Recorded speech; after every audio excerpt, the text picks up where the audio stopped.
ago, my life had collapsed around me. I'd worked myself into exhaustion.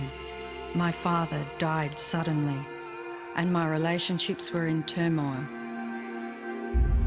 Little did I know at the time, out of my greatest despair was to come the greatest gift.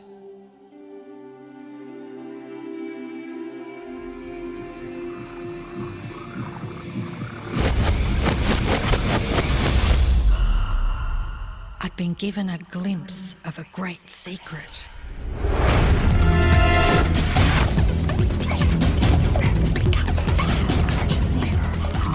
I began tracing the secret back through history.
I couldn't believe all the people who knew this.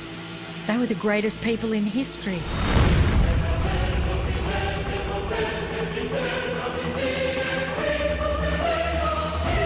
Why doesn't anyone know this? All I wanted to do was share the secret with the world. I began searching for people alive today who know the secret. One by one, they began to emerge.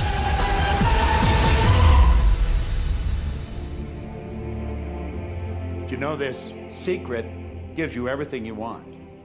Happiness, health, and wealth. You can have, do, or be anything you want.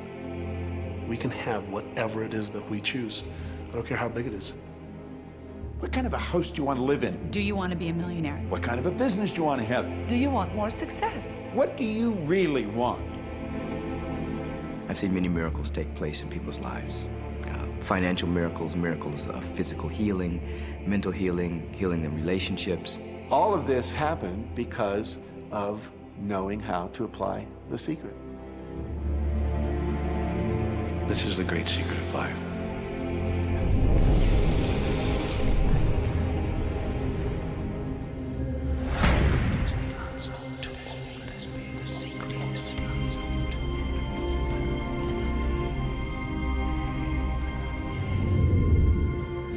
You've probably been sitting there wondering, what is the secret? I'll tell you how I have come to understand it. We all work with one infinite power. We all guide ourselves by exactly the same laws. The natural laws of the universe are so precise that we don't even have any difficulty building spaceships. We can send people to the moon, and we can time the landing with the precision of a fraction of a second. I don't care if you're in India, if you're in Australia, New Zealand, Stockholm, or London, or Toronto, or Montreal, or New York. We're all working with one power, one law. It's attraction. The secret is the law of attraction. Everything that's coming into your life, you are attracting into your life. And it's attracted to you by virtue of the images you're holding in your mind. It's what you're thinking. You see, whatever is going on in your mind, you are attracting to you. Now, wise people have always known that. You can go right back to the ancient Babylonians. They've always known this. It's a small, select group of people. Why do you think that 1% of the population earns around 96% of all the money that's being earned? Do you think that's an accident? It's no accident. It's designed that way. They understand something. They understand the secret. And you are being introduced to the secret. The simplest way for me to look at the law of attraction is if I think of myself as a magnet, and I know that a magnet will attract to it. Very basically put, the law of attraction says that like attracts like, but we're really talking at a level of thought. Our job as humans is to hold on to the thoughts of what we want, make it absolute clear in our minds what we want, and from that we start to invoke one of the greatest laws in the universe, and that's the law of attraction. You become what you think about most, but you also attract what you think about most. If you see it in here, you're going to hold it here. And that principle can be summed up in 3 simple words. Thoughts become things. What most people don't understand is a thought has a frequency. Every thought has a frequency. We can measure a thought. And so if you're thinking that thought over and over and over again, or if you're imagining in your mind, okay, having that brand new car, having the money that you need, building that company, finding your soulmate, if you imagine what that looks like, you're emitting that frequency on a consistent basis. Thoughts are sending out that magnetic signal that is drawing the parallel back to you. See yourself living in abundance, and you will attract it. It always works. It works every time with every person. Here's the problem. Most people are thinking about what they don't want, and they're wondering why it shows up over and over and over again. The law of attraction doesn't care whether you perceive something to be good or bad, or whether you don't want it or whether you do want it. It's responding to your thoughts. So if you're sitting there looking at a mountain of debt, feeling terrible about it, that's the signal you're putting out into the universe. Wow, I feel really bad because of all this debt I've got. You're just affirming it to yourself. You feel it on every level of your being. That's what you're going to get more of. The law of attraction is really obedient. When you think of the things that you want and you focus on them with all of your intention, the law of attraction will give you what you want every time. When you focus on the things that you don't want, I don't want to be late, I don't want to be late, you really are calling that into existence. The law of attraction doesn't hear that you don't want it, and so it's going to show up over and over and over again. The law of attraction is not biased to wants or don't wants. It manifests the things that you're thinking of. The law of attraction is always working. Whether you believe it or understand it or not, it's always working. It's working as much as you're thinking. Anytime your thoughts are flowing, the law of attraction is operational. When you're thinking about the past, present, or the future, the law of attraction is working. It's an ongoing process. You don't press pause, you don't press stop. It is forever in action, as your thoughts are.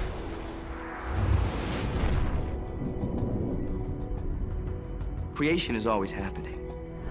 Every time an individual has a thought or a prolonged, chronic way of thinking, they're in the creation process. Something is going to manifest out of those thoughts. Law of attraction says we'll give you whatever it is you say and focus on. And so if you're complaining about how bad it is, what you're creating is more of how bad it is. Oh, look! I copied that!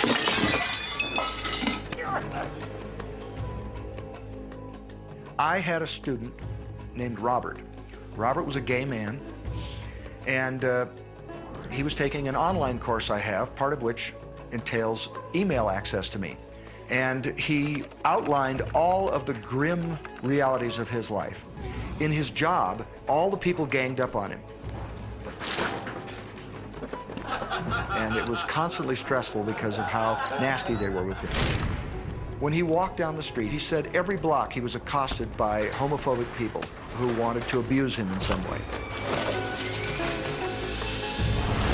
He was wanting to become a stand-up comedian. And when he went out and did a stand-up comedy job, everybody heckled him about being gay.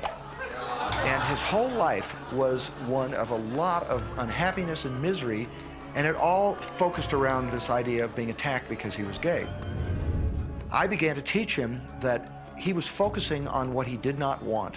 I directed him back to his email that he sent me and said, read it again. Look at all the things you do not want that you're telling me about. And I can tell you're very passionate about this. When you focus on something with a lot of passion, it makes it happen even faster. And then he really started taking this thing about focusing on what you want to heart. And he began really trying. What happened within the next 6 to 8 weeks was absolutely a miracle. He said that all the people in his office that had been harassing him either transferred to another department, quit working at the company, or started totally leaving him alone, and he began to love his job. He noticed that when he was walking down the street that nobody came up to him and harassed him anymore. They just weren't there. I'm a very, very gay man. When he went and did his stand-up comedy routines, he started getting standing ovations and nobody was heckling him. His whole life changed because he changed from focusing on what he did not want, what he was afraid of, what he wanted to avoid, to focusing on what he did want. So we may be very positive in our outlook and orientation, and we tend to attract positive people and positive events and circumstances. We may be very negative in our orientation, or very angry, in which case we tend to attract negative, angry people and negative, angry circumstances. And so you end up attracting to you the predominant thoughts that you're holding in your awareness, whether those thoughts are conscious or whether they're unconscious. That's the rub. If you look very carefully when it comes to the secret and the power of our mind and the power of our intention in our daily lives, it's all around us. All we got to do is open our eyes and look. You can see law of attraction everywhere. You draw everything to yourself. The people, the job, the circumstances, the health, the wealth, the debt, the joy, the car that you drive, the community that you're in, and you've drawn them all to you like a magnet. What you think about, you bring about. Your life is a physical manifestation of the thoughts that go on in your head. I mean, I'm not talking to you from the point of view of just wishful thinking or imaginary craziness. I'm talking to you from a deeper, basic understanding. Quantum physics really begins to point to this discovery. It says that you can't have a universe without mind entering into it, that the mind is actually shaping the very thing that is being perceived. Now, if you don't understand it, doesn't mean you should reject it. You don't understand electricity, probably. First of all, no one even knows what electricity is, and yet you enjoy the benefits of it. Do you know how it works? I don't know how it works, but I do know this, that you can cook a man's dinner with electricity, and you can also cook the man. People oftentimes, when they begin to understand the great secret, become frightened of all of these negative thoughts that they have. Two things they need to be aware of. One, it has been proven now scientifically that an affirmative thought is hundreds of times more powerful than a negative thought. So that eliminates a degree of worry right there. And the second thing is that thank God there's a time delay, that all of your thoughts don't come true instantly. We'd be in trouble if they did. The time delay serves you. It allows you to reassess, think about what you want, and make a new choice.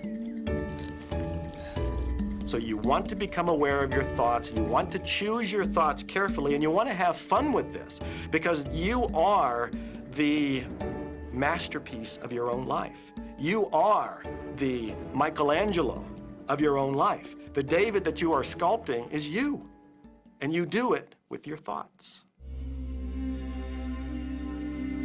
The leaders in the past who had the secret wanted to keep the power and not share the power.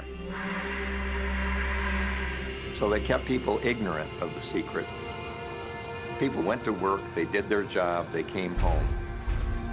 They were on a treadmill with no power because the secret was kept in the few. We live in a universe in which there are laws. Just as there's a law of gravity, if you fall off a building, it doesn't matter whether you're a good person or a bad person, you're gonna hit the ground.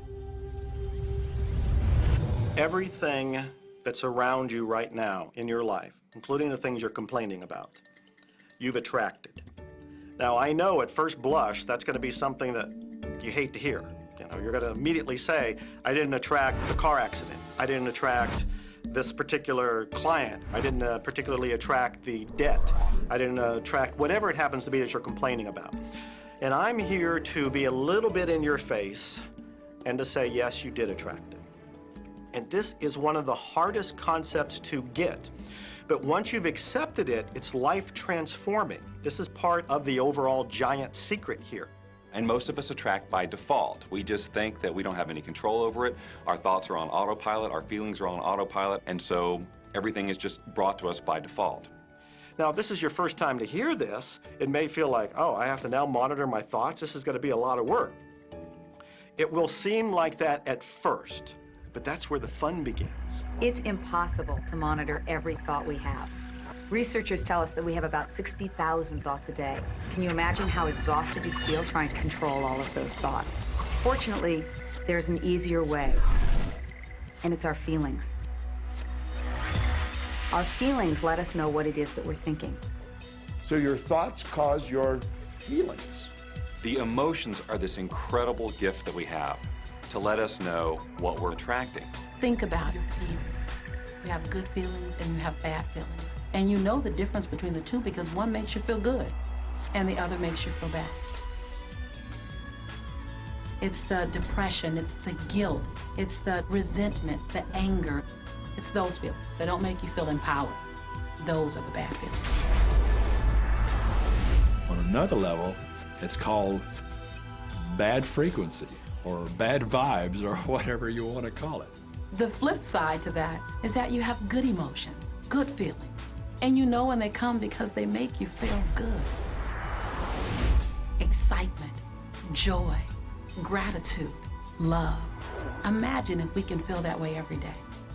When you celebrate the good feelings, you'll draw to you more good feelings and things that make you feel good. So it's really so simple. It's right there. The answer is, what am I attracting right now? Well, how do you feel? I feel good. Well, good. Keep doing that. Our feelings are a feedback mechanism to us about whether we're on track or not, whether we're on course or off course. If you're feeling good, then you're creating a future that's on track with what you're desiring. If you're feeling bad, you're creating a future that's off track with your desires. As you go about your day, the law of attraction is working in every second. Everything we think, everything we're feeling is creating our future. If you're worried, if you're in fear, then that's bringing more of that into your life throughout the day.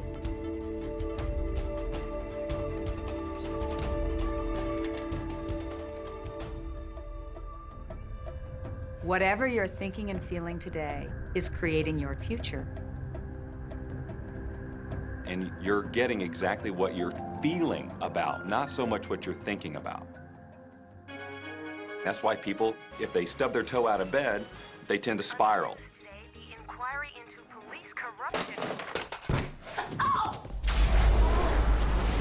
The whole day goes like that, you know? They have no clue that a simple shifting of their emotions can change their entire day and life.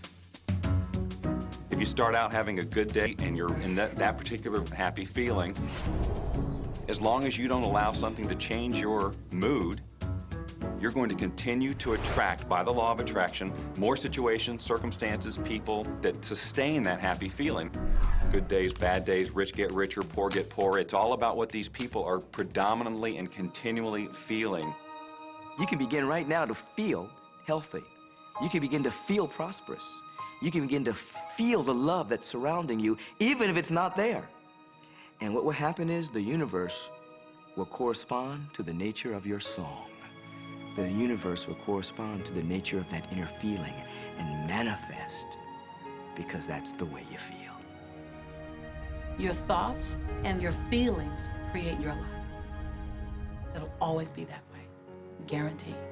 So basically what you focus on with thought and feeling is what you attract into your experience, whether or not it's something you want. It's hard to swallow. But when we can begin to open ourselves up to that, the ramifications are awesome. It means that whatever thought has done in your life, it can be undone through a shift in your awareness.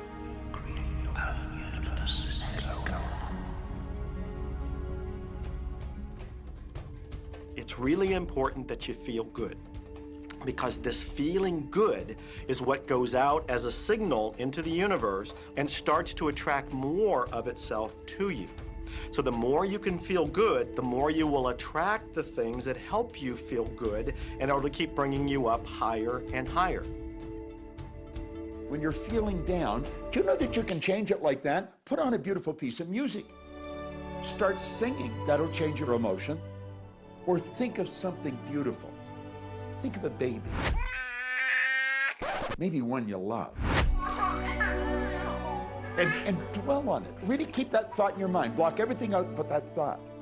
I guarantee you'll start to feel good. This principle applies to your family pet, for instance, which I believe are wonderful because they put you in a great emotional state. When you feel love for your pet, that's a great state of love. It's going to bring goodness into your life. What a gift that is. Once you begin to understand and truly master your thoughts and feelings, that's when you see how you create your own reality.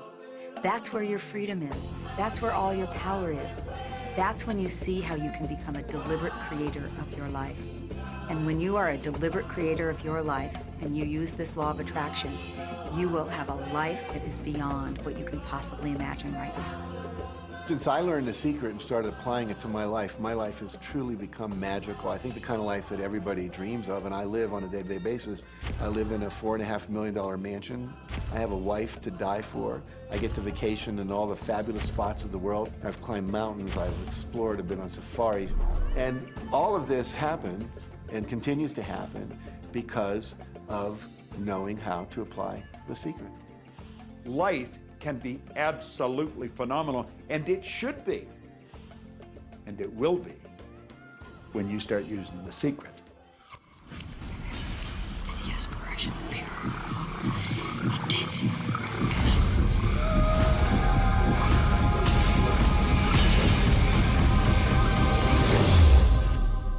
Well, a lot of people ask me what their job is in the creative process and what the job of the universe is. So let's look at that for a moment. Let's use this metaphor. If you think about Aladdin and his lamp, you've probably heard of that one. I mean, Aladdin picks up the lamp and he dusts it off, and out pops the genie.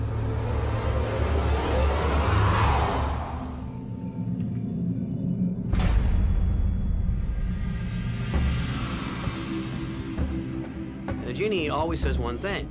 Your wish is my command. If you trace the story back to its origins, you know, we now think that there's 3 wishes, but if you trace the story back to its origins, there's absolutely no limit whatsoever to the wishes. Think about that one. Now, let's take this metaphor and blow it out and apply it to you in your life.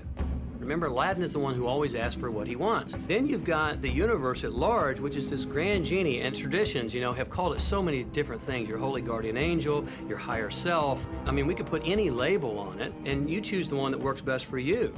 But every tradition has told us there's something bigger than us. And the genie always says one thing. Your wish is my command. There is a creative process, a 3-step process, and it's been around for 2,000 years.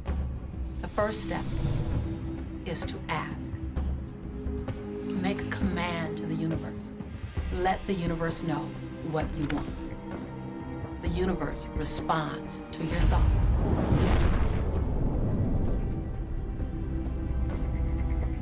What do you really want? Sit down and write it out on a piece of paper.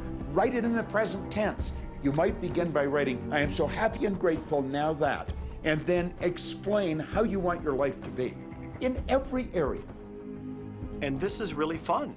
This is like having the universe as your catalog, and you flip through it and you go, well, I'd like to have this experience, and I'd like to have that product, and I'd like to have a person like that. It is you just placing your order with the universe. It's really that easy. Step 2 is believe. Believe that it's already yours. Have what I love to call unwavering faith, believing in the unseen. Your wish is my command. And the universe will start to rearrange itself to make it happen for you. Most of us have never allowed ourselves to want what we truly want because we can't see how it's going to manifest. If you do just a little research, it is going to become evident to you that anyone that ever accomplished anything did not know how they were going to do it. They only knew they were going to do it. You don't need to know how it's going to come about. You don't need to know how the universe will rearrange itself. You don't know how. It'll be shown to you. You will attract the way. Most of the time when we don't see the things that we've requested, we get frustrated, we get disappointed, and we begin to become doubtful. The doubt brings about a feeling of disappointment. Recognize that feeling and replace it with a feeling of unwavering faith. I know, like I know, like I know that it's on its way. Step 3, and the final step in the process, is to receive. Begin to feel wonderful about it. Feel the way you will feel once it arrives. Feel it now. And in this process, it's important to feel good, to be happy, because when you're feeling good, you're putting yourself in the frequency of what it is that you're wanting. This is a feeling universe. So if you just intellectually believe something, but you have no corresponding feeling underneath that, you don't necessarily have enough power to manifest what you want in your life. You have to feel it.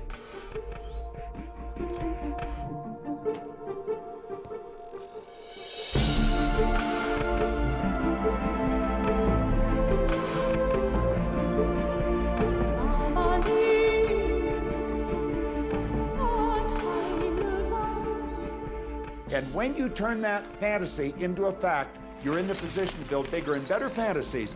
And that, my friend, is the creative process.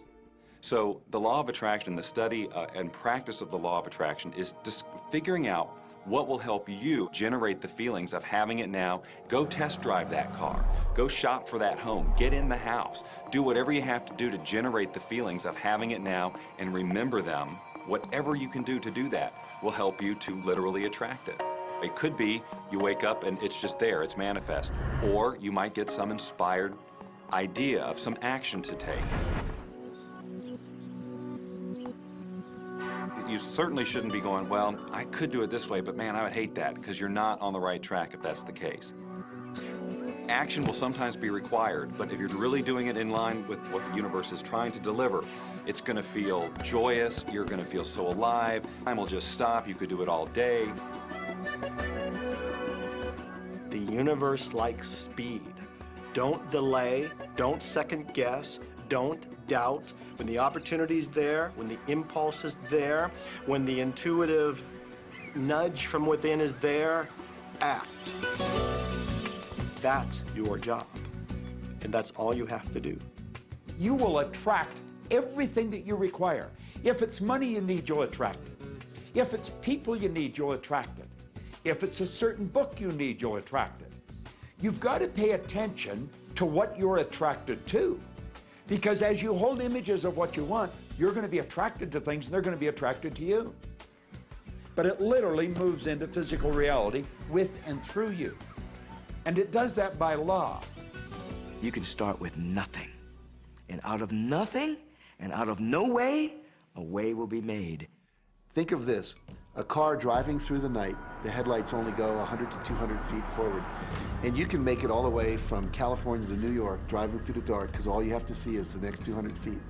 And that's how life tends to unfold before us. And if we just trust that the next 200 feet will unfold after that, the next 200 feet will unfold after that, your life will keep unfolding, and it will eventually get you to the destination of whatever it is you truly want because you want it.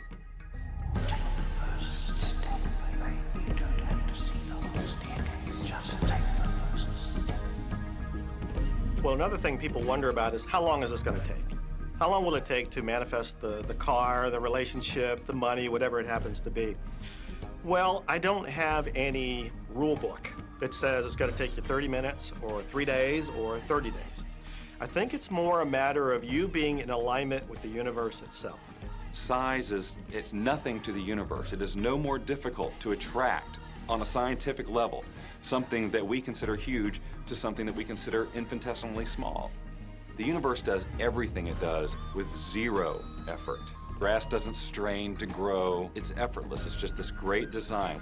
It's all about what's going on up here. It's about what we put in place, saying this is big, it's going to take some time. This is small, oh, I'll give it an hour. You know, those are our rules that we define. There are no rules according to the universe. You provide the feelings of having it now, it will respond.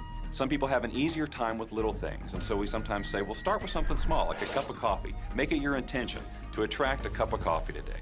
Hold an image of talking to an old friend that you haven't seen for a long time. Somehow or another, somebody's going to start talking to you about that person. That person's going to phone you, or you'll get a letter from them. People are amazed how that I line up car parks, and I've done this right from when I first understood the secret. I would visualize a car space exactly where I want it, and 95% of the time it would be there for me, and I'd just pull straight in. 5% of the time I'd have to wait just a minute or two, and the person would pull out and I'd pull in. So I do that all the time.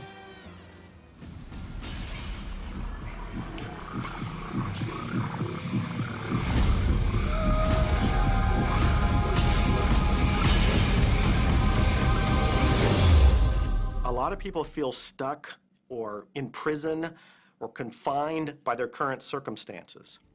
And I'm trying to point out that whatever your circumstances right now, that is only your current reality.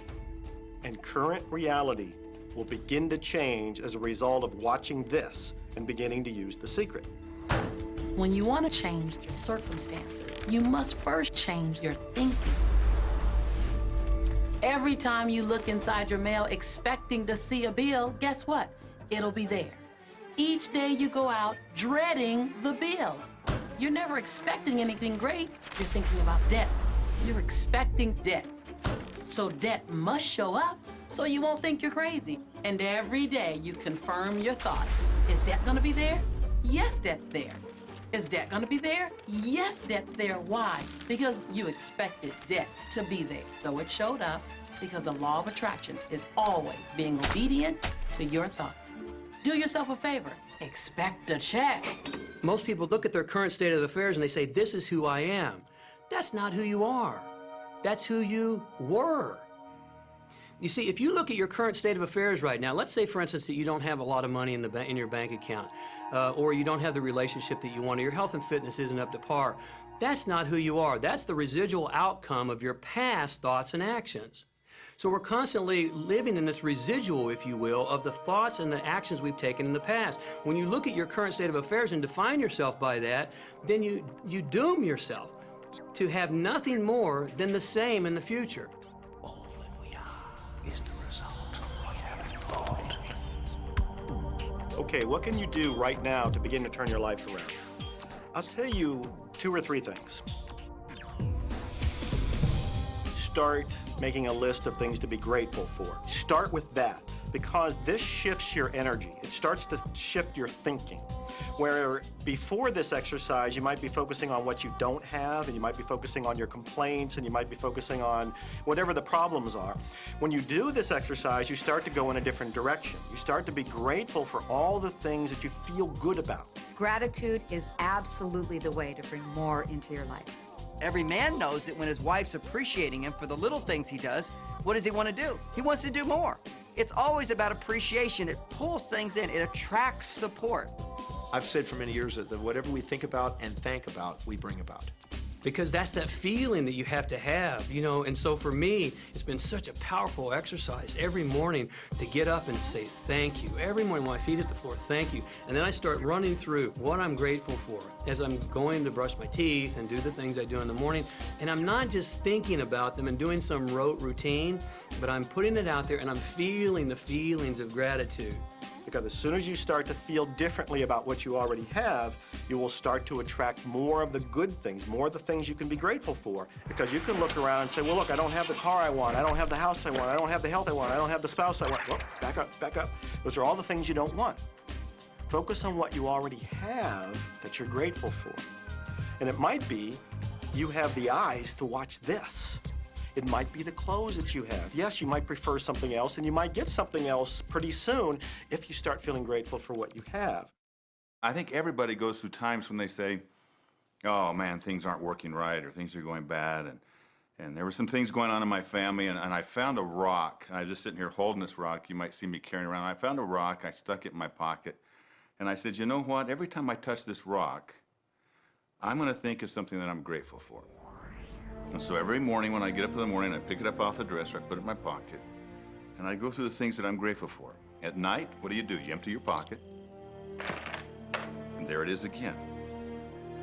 And I've had some different experiences with that. I've had some amazing experiences. I had a guy from South Africa, and he saw me drop it. He said, what is that? Well, what's that? I explained it to him, so he started calling it a gratitude rock. Gratitude rock. 2 weeks later, I got an email from him, from South Africa. And he said, my son is dying from a rare disease. It's a type of hepatitis. He said, would you send me 3 gratitude rocks?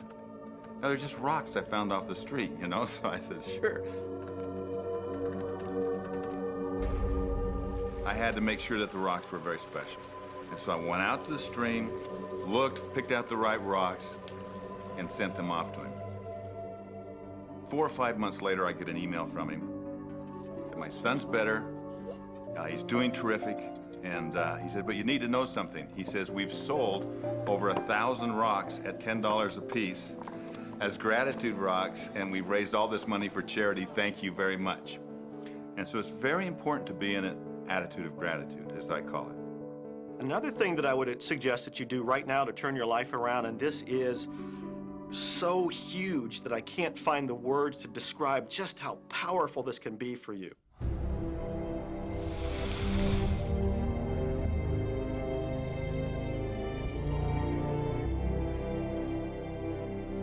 I took the visualization process from the Apollo program and instituted it during the 1980s and 90s into the Olympic program.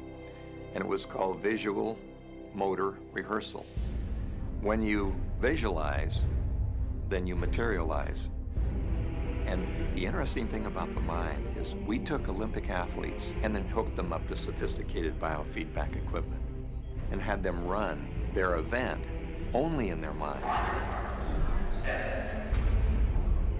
Incredibly, the same muscles fired in the same sequence when they were running the race in their mind as when they were running it on the track. How could this be?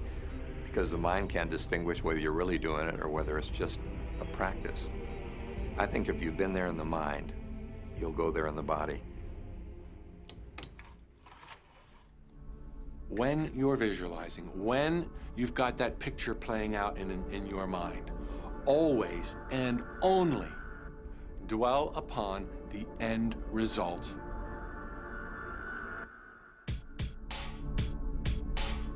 Here's an example. Look at the back of your hands right now. Really, look at the back of your hands. The color of your skin, the freckles, the blood vessels, the rings, the fingernails, the fake fingernails. Take in all those details right before you close your eyes. And then see those hands, your fingers, wrapping around the steering wheel of your brand new car.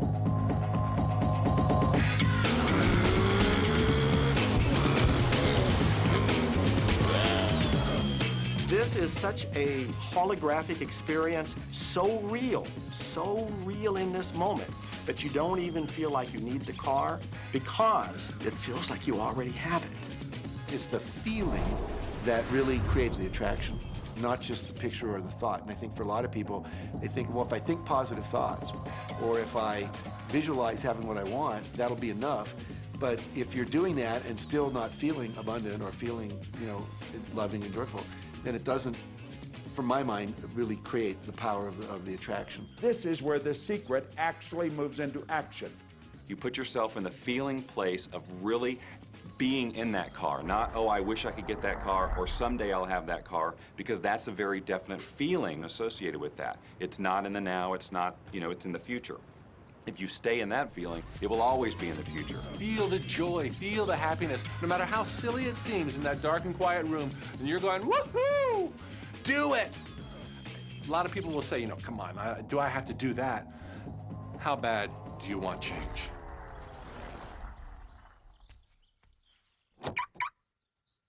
Now that feeling and that inner seeing will begin to be an open doorway through which the power of the universe will begin to express.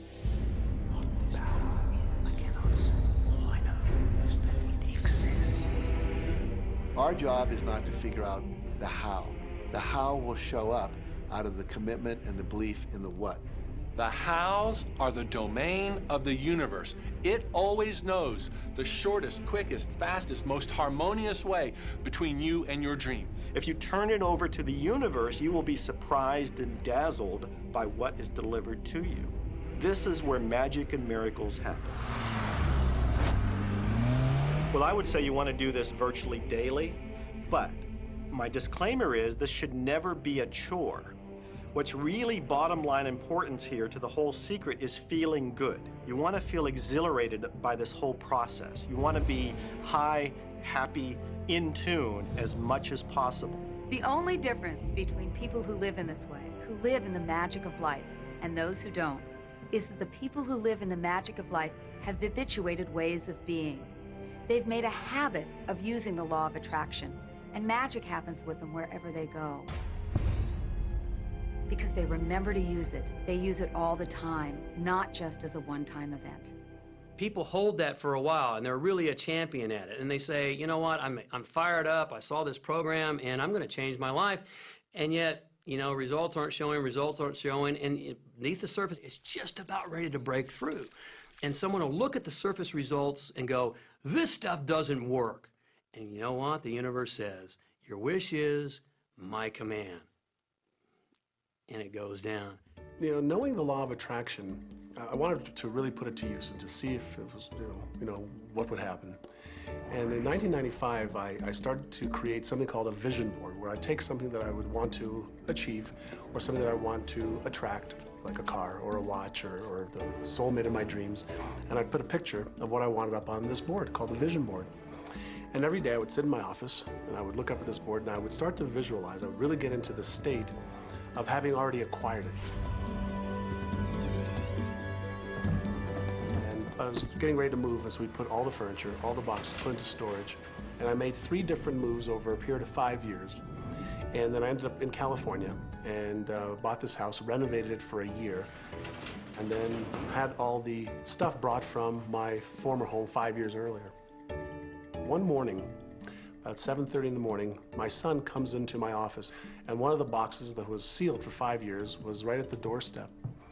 And my son, Keenan, was sitting on the box, banging away at the box, and I said, sweetheart, will you please stop me? I'm doing some work here. And he says, what's in the boxes, Daddy? And I said, well, honey, those are my vision boards. What's a vision board? I said, well, it's where I put all my goals up. I cut them out and I put all my goals up as something that I want to achieve in my life. And of course, at 5.5 years old, he didn't understand it. So I said, sweetie, let me just show you, because that'll be the easiest way to do it. And so I cut the box open. And when I pulled up the vision boards, there was a picture on there of a home that I was visualizing 5 years earlier. And what was shocking to me was we were living in that house, not a house like it. I had bought my dream home, renovated it, and didn't even know it. But I looked at that house, I started to cry because I was just blown away. Why are you crying? Honey, I finally understand how the law of attraction works. I finally understand the power of visualization. I finally understand everything that I've read, everything that I've worked with my whole life, the way I've built companies. It worked for my home as well. And I bought our dream home and didn't even know it.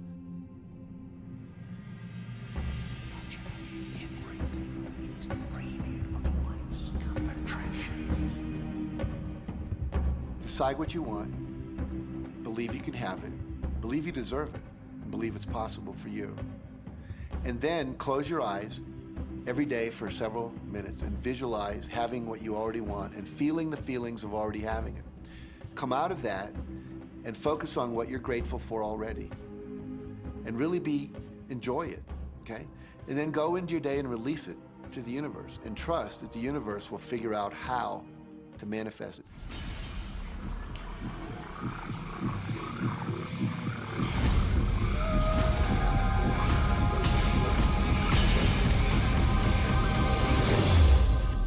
No, The Secret was definitely a real transformation for me because I grew up in a family where my dad was very negative, thought that rich people were people that had ripped everyone off, thought that anyone who had money, must have deceived somebody. And so I grew up with a lot of beliefs about money, that if you had it, it made you bad. Only evil people have money. And, money doesn't grow on trees. That was a big one. Who do you think I am, Rockefeller? That was one of his favorite phrases. So I grew up truly believing that life was difficult, that it was hard, you had to struggle.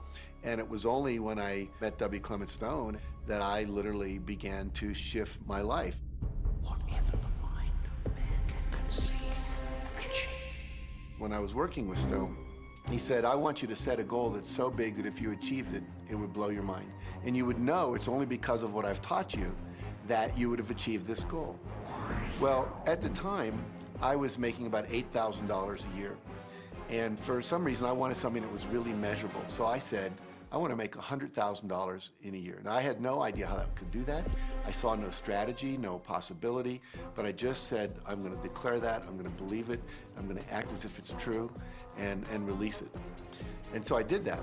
And one of the things he taught me was every day to close your eyes and visualize the goal as if it's already achieved. And I had actually made a $100,000 bill that I put on the ceiling. So the first thing I'd see when I woke up, I'd look up and there it was. It would remind me that this was my intention. And then I would close my eyes and visualize having this $100,000 a year lifestyle.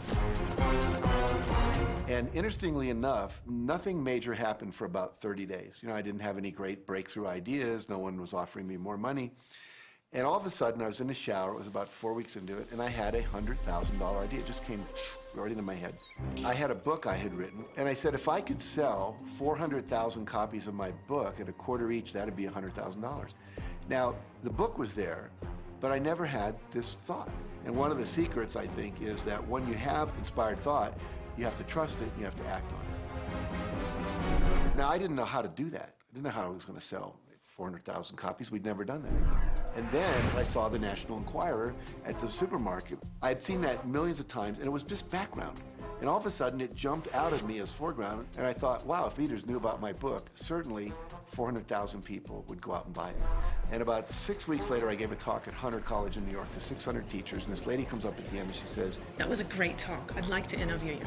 Let me give you my card. And I said, who do you write for? I'm a freelancer, but I sell most of my stuff to the National Enquirer.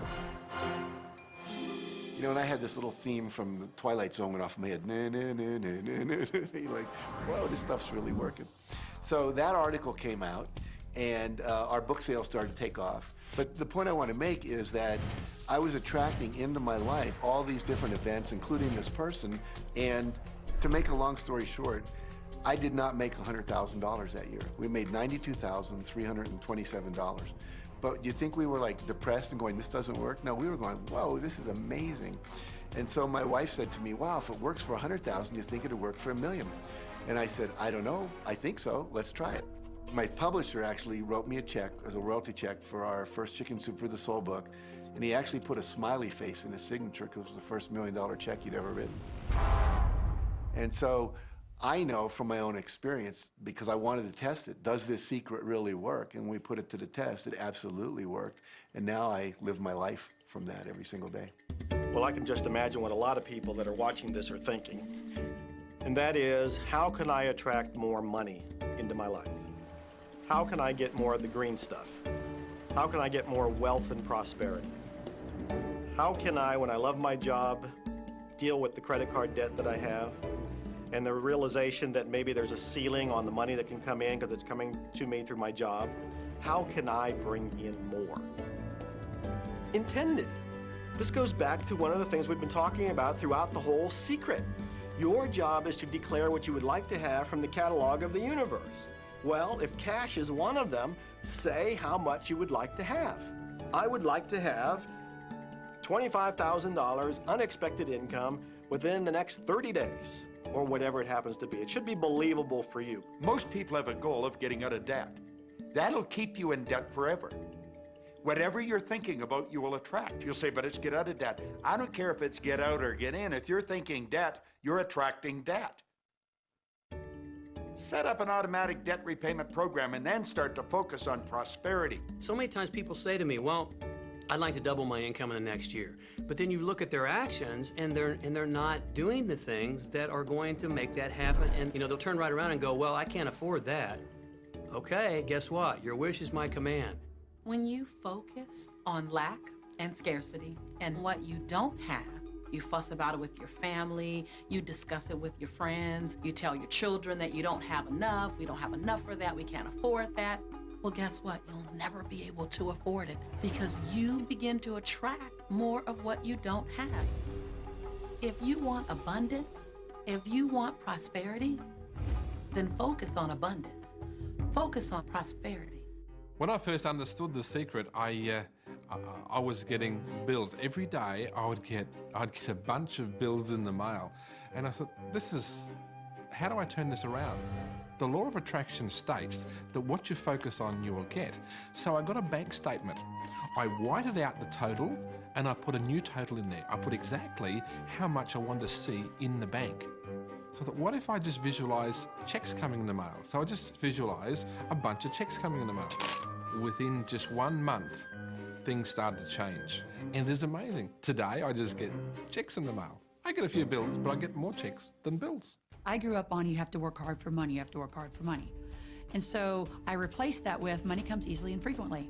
Now, in the beginning, it feels like a lie, right? There was a part of your brain that will say, oh, you liar, it's hard. So you have to know it's this little tennis match that will go on for a while. When it comes to creating wealth, wealth is a mindset. It's all about how you think. I'd say 80% of my coaching that I do one-on-one with folks is about their psychology and the way they think. And I know when people are listening, they say, oh, well, you can do it, I can't. Every person has the capability to change the way they're in a relationship and conversation with money. I find so many people who maybe make a tremendous amount of money, but their relationships stink. That's a technical term, by the way. And that's not wealth. It really isn't. You can go after the money and you might get rich, but it doesn't guarantee you'll be wealthy. I'm not suggesting that money isn't a part of wealth. It absolutely is, but it's only a part. And then I meet a lot of people who are quote unquote spiritual, but they're sick and broke all the time. That's not wealth either. Life is meant to be abundant in all areas. Many people in Western culture are striving for success. They want the home, they want the great business, they want all these outer things. But what we found in our research is that having these outer things does not necessarily guarantee what we really want, which is happiness. So we go for these outer things, thinking they're going to bring us happiness, but it's backwards. You need to go for the inner joy, the inner peace, the inner vision first, and then all of the outer things appear.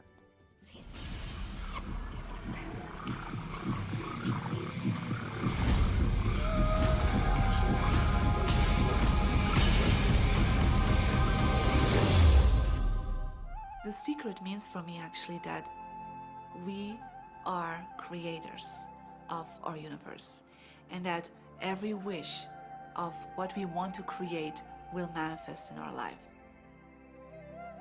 Therefore, it's very important what you wish, what your thoughts are, what your feelings are, because it will manifest. Now, one day I went into somebody's home, and he was an art director of a very famous film producer.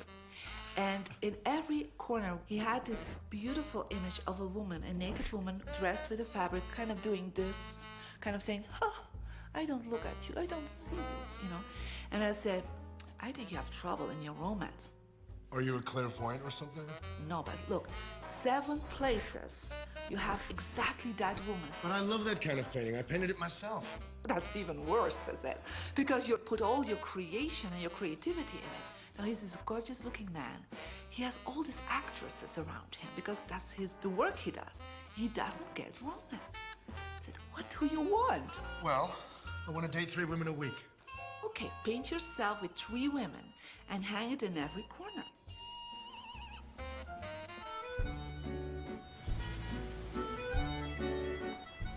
Six months later, I see him in Europe and said, how is your love life? Great. They just call me. They all want to date me. Because that's your wish. Now I have like 3 dates a week. They're fighting over me. Good on you. But I really want to stabilize a little bit.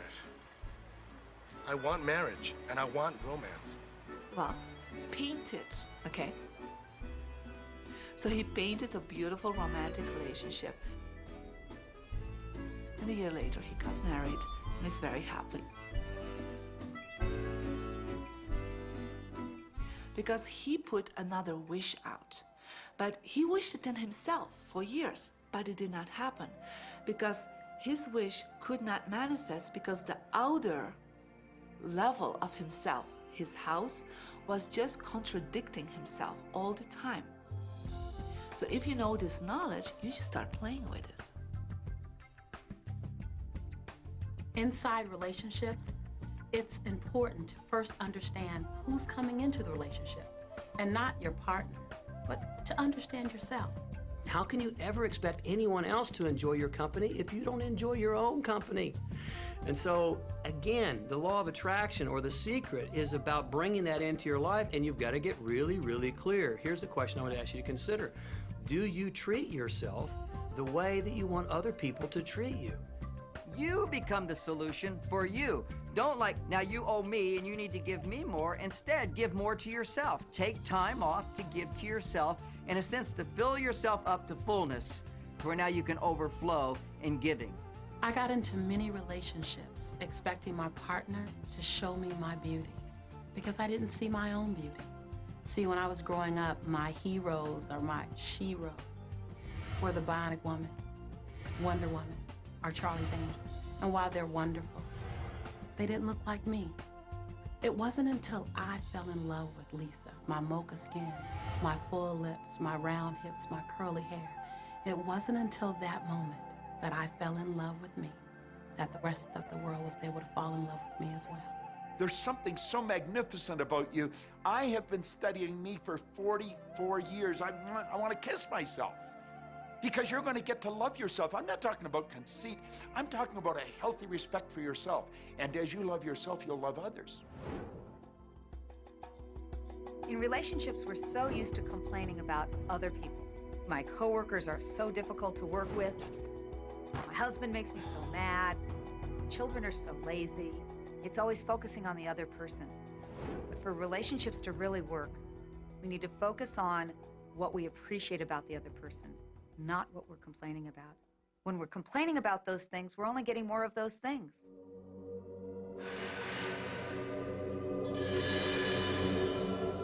Even if you're having a really hard time in a relationship, things aren't working, you're not getting along, someone's in your face,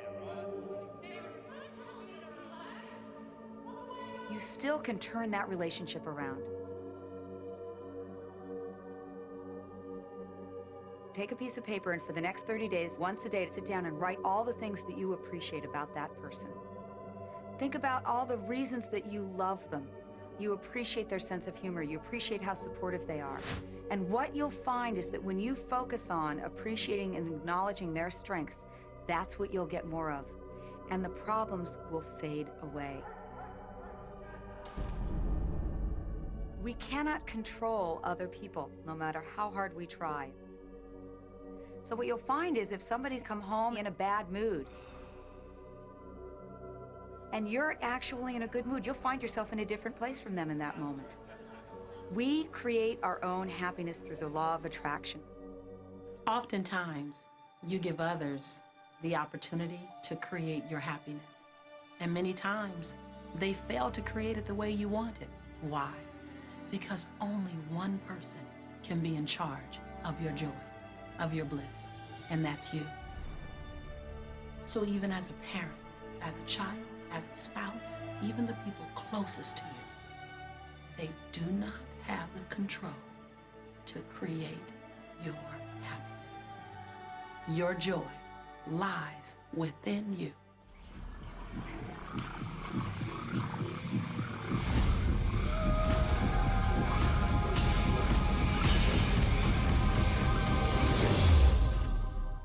It's important to recognize that our body is really the product of our thoughts. We're beginning to understand in medical science the degree to which the nature of thoughts and emotions actually determines the physical substance and structure and function of our bodies. We've known in the healing arts of a placebo effect. A placebo is something that supposedly has no impact and no effect on the body, like a sugar pill or something. You tell the patient that this is just as effective. And what happens is the placebo has the same effect, if not greater effect, than sometimes the medication is supposed to be designed for that effect. So they found out that the human mind is the biggest factor in the healing arts, more so than sometimes the medication. If somebody is in a situation where they're sick and they have an alternative to try to explore what is in their mind creating it versus using medicine, if it's an acute situation that could really bring death to them, then obviously the medicine is a wise thing to do while they explore what the mind is about. So you don't want to negate medicine. Every form of healing has a place. The universe is a masterpiece of abundance, good health, and well-being. When you open yourself up to feel the abundance of the universe, you'll experience the wonder, the joy, the bliss. You'll experience all the great things that the universe has for you. Good health, good wealth, good nature. When you shut yourself off with negative thoughts, you'll feel the discomfort, you'll feel the aches, you'll feel the pain. You'll feel as if every day is painful to get through. You know people who have had terminal disease. Stop and think of the word dis-ease. Hyphenate the word. That's a body that's not at ease. We've got 1,000 different diagnoses and disease out there. They're just the weak link. They're all the result of one thing, stress. And you put enough stress on the chain, you put enough stress on the system, and one of the links breaks. Our physiology creates disease to give us feedback, to let us know we have an imbalanced perspective and we're not loving and we're not grateful. So the body's signs and symptoms are not something terrible. The question that's frequently asked is when a person has manifested a disease in their body temple or some kind of discomfort in their life, through the power of right thinking, can it be turned around? And the answer is absolutely yes. On November 23rd, I was diagnosed with breast cancer. I truly believed in my heart, with my strong faith, that I was already healed. During the day, all day long, I would just say, thank you for my healing. On and on and on I went, thank you for my healing. I believed in my heart I was healed. I saw myself as if cancer was never in my body. One of the things I did to heal myself was to watch very funny movies. That's all we would do is just laugh, laugh, laugh. We couldn't afford to put any stress in my life because we knew stress was one of the worst things you can do while you're trying to heal yourself. From the time I was diagnosed, which was November 23rd, to the time I was healed totally was approximately 3 months. And that's without radiation and chemotherapy. Well, we come with a basic program. It's called self-healing. You get a wound, it grows back together. You get a bacterial infection, the immune system comes and takes care of those bacteria and heals it up.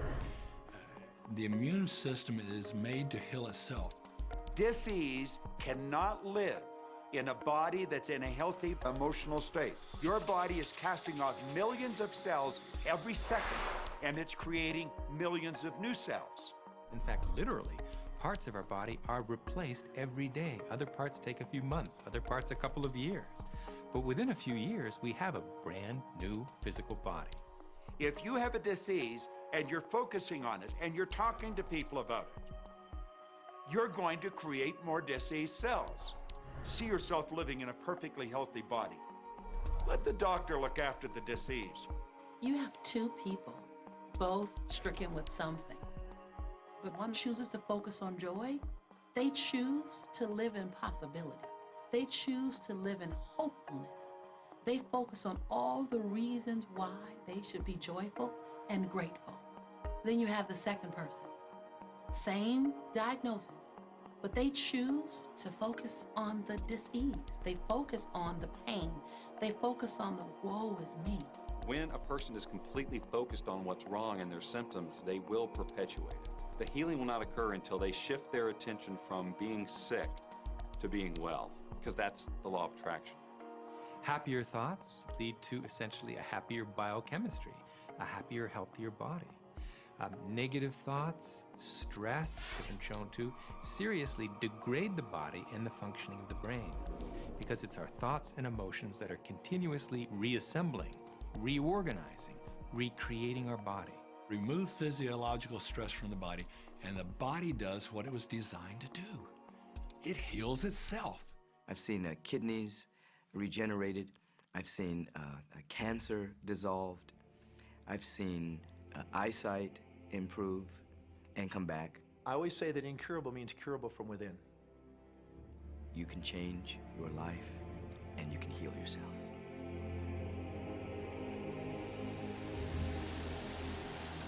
Well, my story begins on March 10, 1981. It really changed my whole life. It was a day I'll never forget. I crashed an airplane.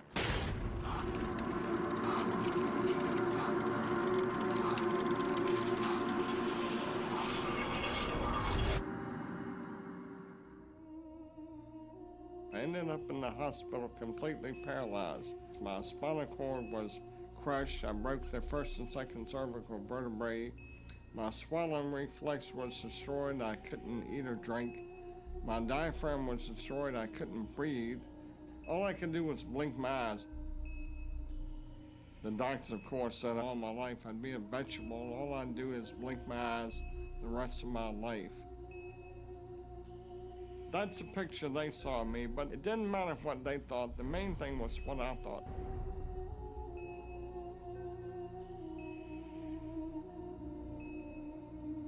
I pictured myself being a normal person again, walking out of that hospital. The only thing I had to work with in the hospital was my mind. As long as you have your mind, you can put things back together again. I was hooked to a respirator, and they said I'd never breathe on my own again because my diaphragm was destroyed. But this little voice kept saying to me, breathe deep, breathe deep.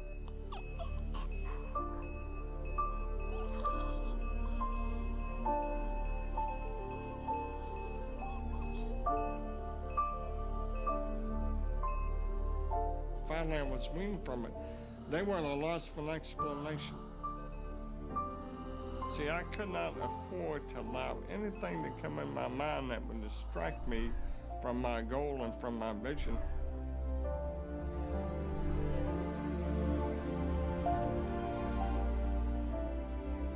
Well, I set a goal to walk out of the hospital on Christmas. That was my goal.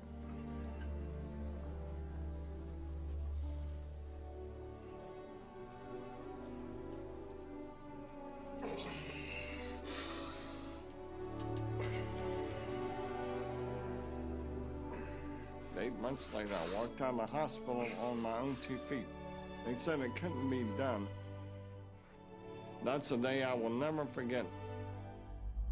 For people that are sitting out there right now watching this program that are hurting, if I wanted to sum up my life and sum up for people what they can do in life, I would sum it up this way in 6 words. Man becomes what he thinks about.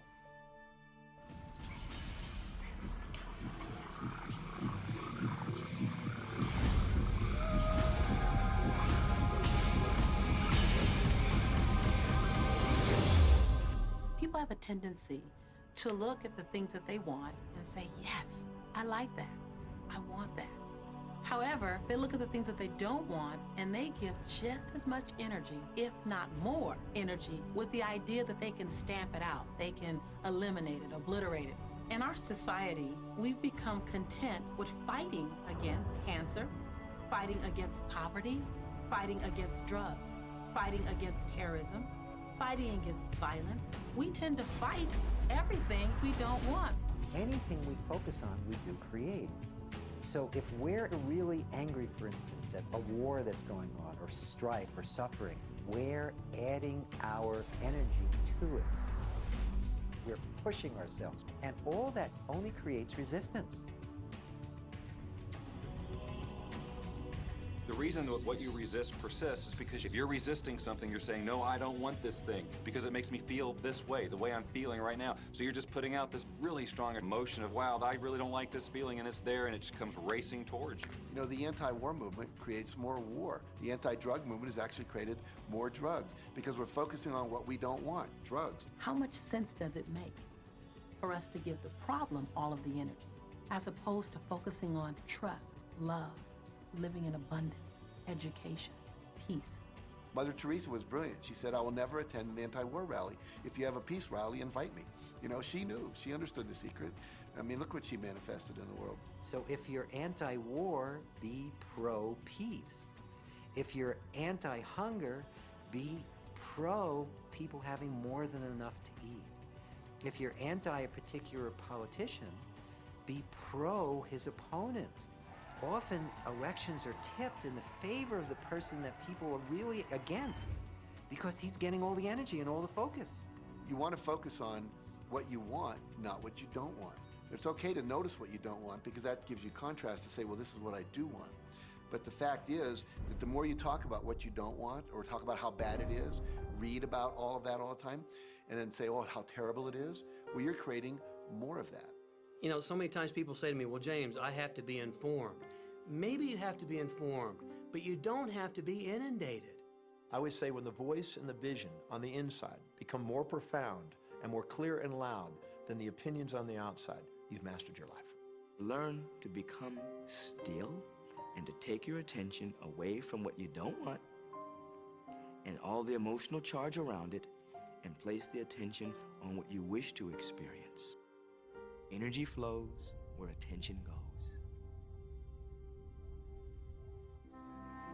It's not your job to change the world or the people around you.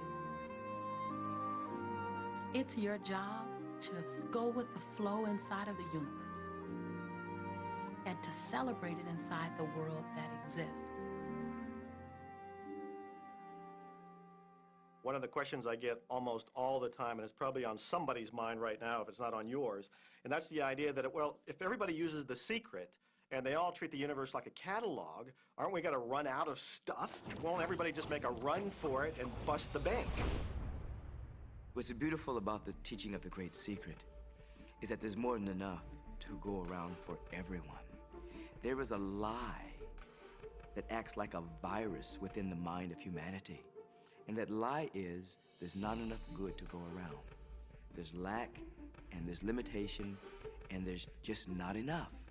That lie has people living in fear, greed, stinginess, and those thoughts of fear, greed, stinginess, and lack become their experience. So the world has taken a nightmare pill. Now the truth is, there's more than enough good to go around. There's more than enough creative ideas. There's more than enough power. There's more than enough love. There's more than enough joy. All of this begins to come through a mind that is aware of its own infinite nature. Every great teacher who's ever walked the planet has told us that life was meant to be abundant. And so just when we think that resources are dwindling, we find new resources to achieve the same things. And so even though we say we have lack, it's because we don't open up our vision and see all what's around us. You know, when everybody starts to live from their heart and go for what they want, they don't go for the same things. That's the beauty of this. We don't all want BMWs. We don't all want the same person. We don't all want the same experiences. We don't all want the same clothing. We don't all want fill in the blank. There's enough for everyone. If you believe it, if you can see it, if you act from it, it will show up for you. That's the truth. Everything that you want all the bliss, all the joy, all the love, all of the abundance, all of the prosperity. It's there, ready and waiting for you to grab a hold of it. Now, you got to get hungry for it. You have to want it. You got to be intentional. And when you become intentional and on fire for what you want, the universe will deliver you every single thing that you've been wanting. Recognize the beautiful and wonderful things around you and bless and praise them. And on the other side, the things that aren't currently working the way you want them to work, don't spend your energy faulting or complaining. Embrace everything that you want so you can get more of it. Most of the leaders in the past missed the great part of the secret, which is empowering and sharing with others. This is the best time to have ever been alive in history. It's the first time we've ever had the power to gain knowledge at our fingertips.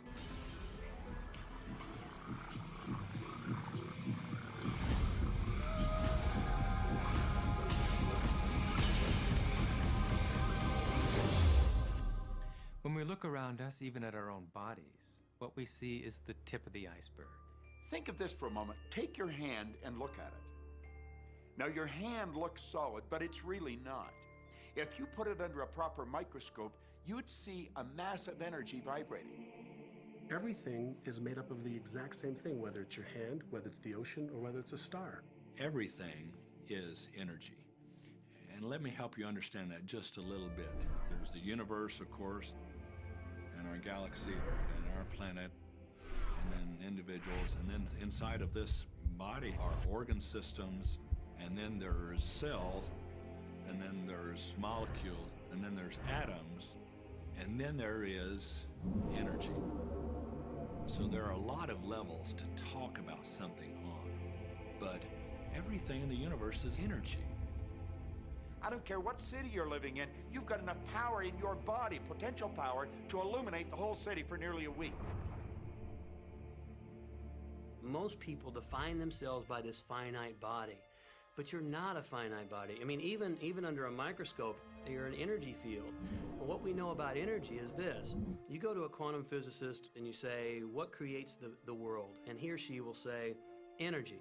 Well, describe energy. Okay, it can never be created or destroyed. It's always was, always has been. Everything that ever existed always exists. It's moving into form, through form, and out of form. Okay, great. You go to a theologian and you ask the question, what created the universe? And he or she will say, God. Okay, describe God.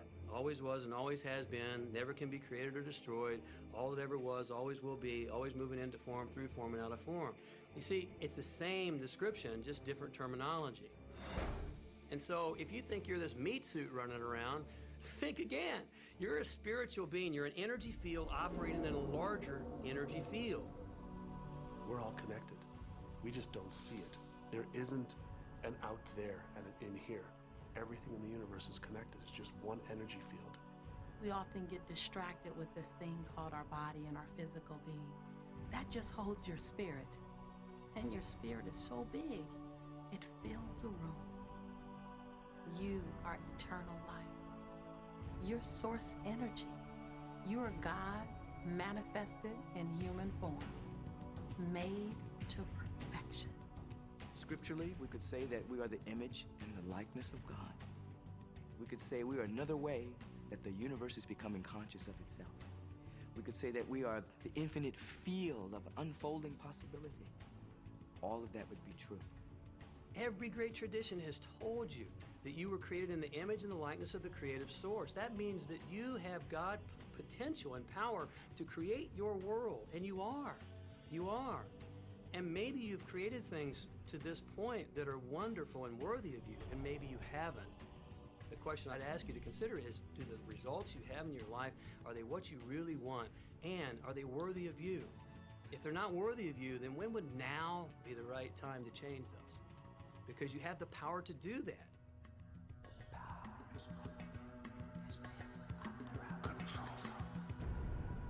You know, a lot of people feel like they're victims in life, and they'll often point to past events, perhaps growing up with an abusive parent or in a dysfunctional family.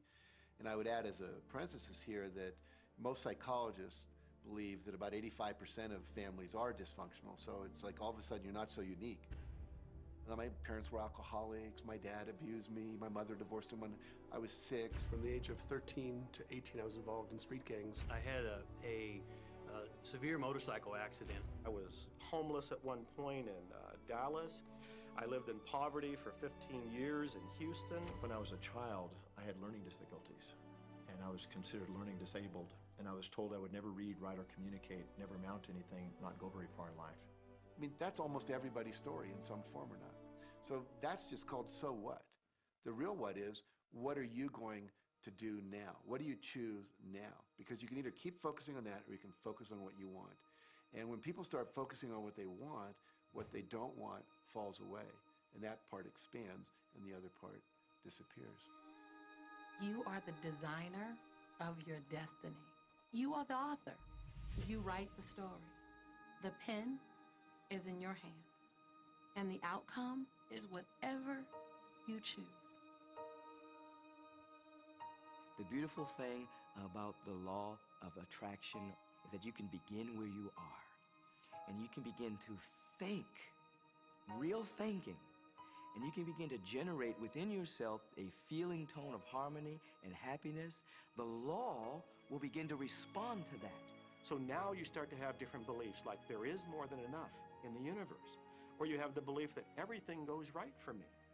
Or you have the belief that I'm not getting older, I'm getting younger. We can create it the way we want it by using the law of attraction. And you can break yourself free from your hereditary patterns, cultural codes, social beliefs, and prove once and for all that the power within you is greater than the power that's in the world. Some of you may be thinking, well, that's very nice, but I can't do that, or she won't let me do that, or he'll never let me do that, or I haven't got enough money to do that, or I'm not strong enough to do that, or I'm not rich enough to do that, I'm not.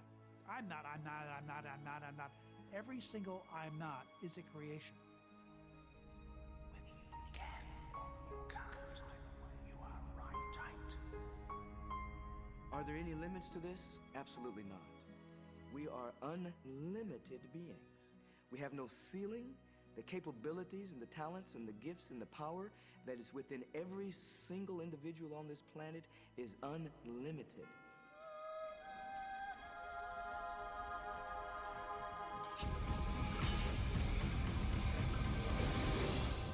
There is no blackboard in the sky on which God has written your purpose, your mission in life.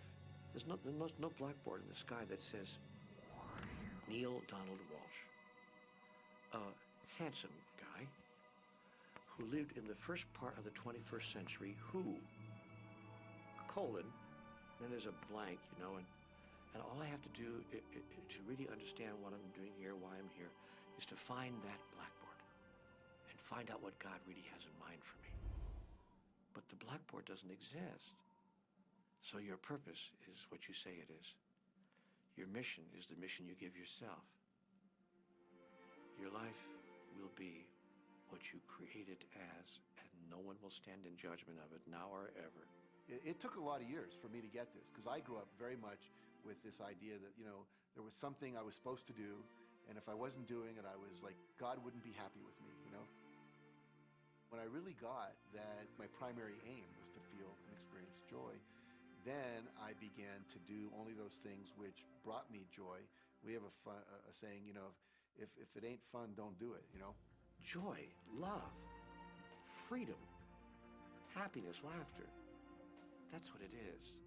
And if you've just experienced joy sitting there and meditating for an hour, by golly, do that. If you experience joy eating a salami sandwich, then do that. When I pet my cat, I'm in a state of joy. When I walk in nature, I'm in a state of joy. So I want to constantly put myself in that state. And when I do that, then all I have to do is have the intention of what I want, and what I want manifest. So inner happiness actually is the fuel of success. Anything that makes you feel good is always going to be drawing in more. You are listening to this right now.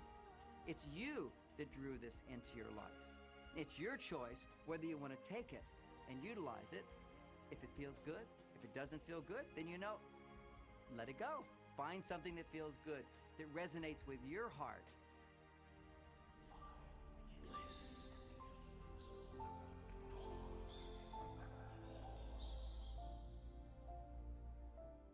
When you follow your bliss, you live in a constant space of joy. You open yourself up to the abundance of the universe. You're excited to share your life with those you love. And your excitement, your passion, your bliss, it becomes contagious. And that's what I'm doing almost all the time, is I'm following my excitement, I'm following my passion, I'm following my enthusiasm, and I'm doing it throughout Joe's day. Enjoy life with us, because life is phenomenal. It's a magnificent trip. You will live in a different reality, a different life, and people will look at you and say, what do you do different than me? Well, the only thing that is different is that you work with a secret. And then you can do and have and be things that people will say that's impossible for you to do and have and be. We're really now moving into a new era. It's the era where the last frontier is not space, as Star Trek would say, but it's going to be mind. I see a future of unbounded potential, unbounded possibilities. Remember, we're using at most 5% of the potential of the human mind. 100% human potential is the result of proper education. So imagine a world where people were using their full mental and emotional potential. We could go anywhere. We could do anything, achieve anything. See yourself with the good that you desire. Every religious book tells us that. Every great book on philosophy, every great leader, all the avatars who have ever lived. Go back and study the wise ones. Many of them have been presented to you in this program. You know what? They all understood one thing. They understood the secret. Now you understand it. And the more you use it, the more you'll understand it. You've come to this juncture in your life merely because something in you kept saying, you deserve to be happy. You are born to add something, to add value to this world, to simply be the best that you can be.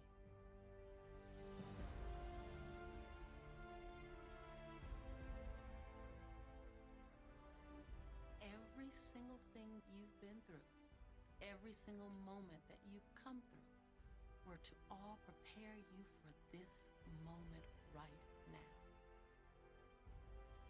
Now you get that you are the creator of your destiny.